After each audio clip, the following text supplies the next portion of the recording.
जी हाज़रीन, आज हर दूसरे तीसरे आदमी को शुगर है और ये बहुत ही परेशानी का सबब समझा जाता है और इसको बहुत जानलेवा मर्ज तस्वर किया जाता है। ये बात जहन में रखिए कि शुगर जो है वह बीमारी नहीं है, असल में ये अलामत है। असल बीमारी जो है वो लबलबा है और लबलबे का जब आप इलाज कर लेंगे तो शुगर जो है वो हमेशा के लिए ख़त्म हो जाएगी। आइए देखते हैं इस वीडियो में। और शुगर की अक़साम कितनी हैं, ये क्यों पैदा होती हैं और इनका इलाज क्या है। अस्सलाम वालेकुम, नहमदु व नुसल्ली अला रसूलिहिल करीम। मैं हूं हकीम सैयद इमरान सरवर हाशमी, आपके सामने शुगर के मुतल्लक चंद गुज़ारिशात पेश कर रहा हूं। एक बात जहन में रखें कि शुगर कोई बीमारी नहीं, ये एक इलामत है और इसके पीछे बीमारी का सबब कोई और है। उस सबब को दूर करें तो इंशाअल्लाह शिफाए कामिल अता होगी।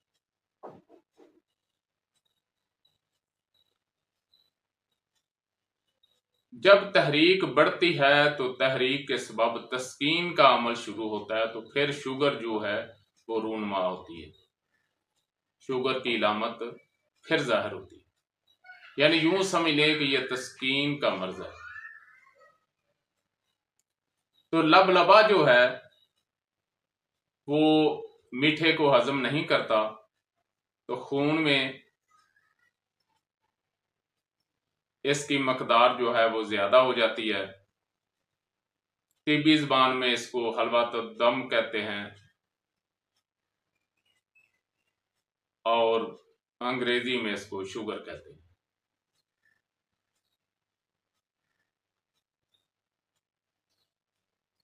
ये तस्कीन का मर्ज है। जब तहरीक के सबब तस्कीन शुरू होती है तो तस्कीन की ये अलामत है कि उस मरीज को शुगर हो गई।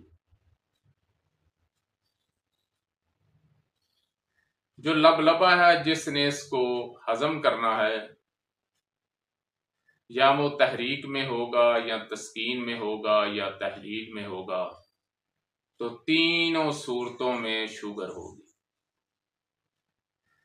याद रखें, हकीकी शुगर जो है वो असाबी मिजाज में होगी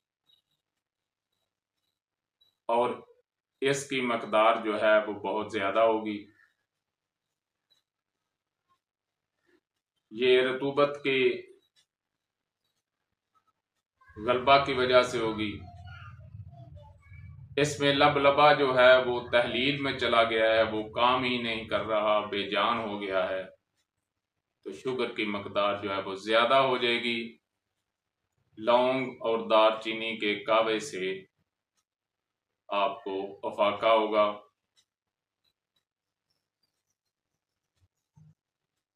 और अगर खुश्की बढ़ गई है, सुदाब बढ़ गया है, तो ये भी जब तस्कीन के मुकाम पे होगा, तहरीक के सबब जब तस्कीन शुरू हो जाएगी, तो फिर शुगर जो है वो रूनमा होगी। और शुगर जो है इसकी मकदार जो है ये सुदावी और खुश्की के सबब जो होगी, ये दरमियाने दर्जे की शुगर होगी।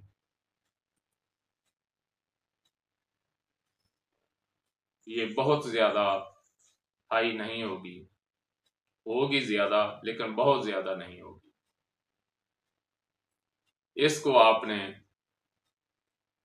पुदीना और अजवैन शहद मिलाकर कावा पिलाना है, तो आपको वक्ती सुकून जो है वो मिल जाएगा।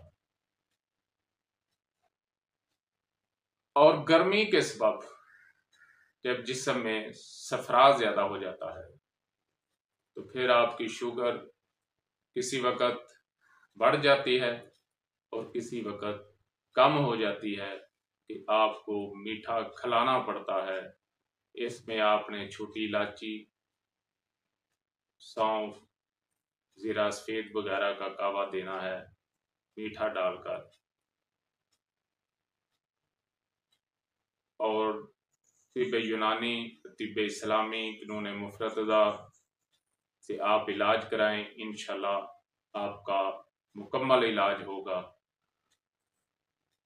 ऐसा नहीं होगा कि 5-7 साल 10 साल हो गए हैं शुगर और दवाई मुसलसल खा रहे हैं, एक आधा दिन दवाई नहीं खाई, या एक आधा दिन 10 साल हो गए हैं मीठा छोड़े हुए और एक दिन आपने थोड़ा सा मीठा खा लिया तो वाह वेला हो जाता है जी, शुगर बढ़ गई, शुगर बढ़ गई।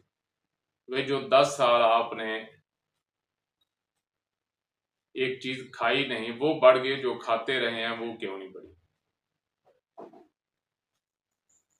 तो मोहतरम,